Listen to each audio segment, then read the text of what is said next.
Hot Shots Looks at a Movie. Is Anybody There is a film with a fairly familiar story about the contrast between youth and old age, but it has one thing in it that makes it stand out above all the others, and that makes it worth seeing: Sir Michael Caine.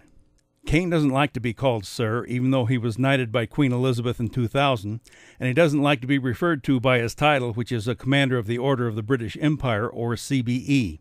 Pretty good for a Cockney kid who was born Maurice Micklewhite, but who has been making movies for more than 50 years, isn't it?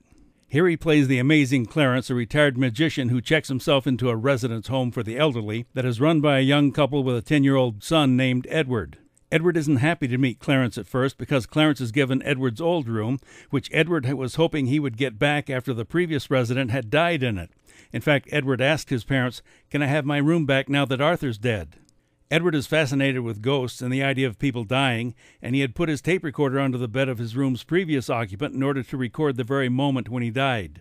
Clarence and Edward take a reluctant liking to each other, and Clarence gives Edward some practical advice, telling him, "Your life changes, Buster, and not always for the better." Clarence also teaches Edward some magic tricks, which Edward uses at school in order to impress his classmates.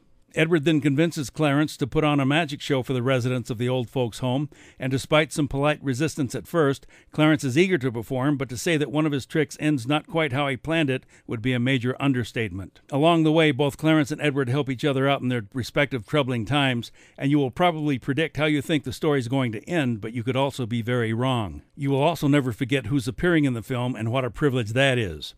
Is Anybody There answers its own question with a resounding, "Yes, there is." I'm Dan Culberson, and this is Hot Shots.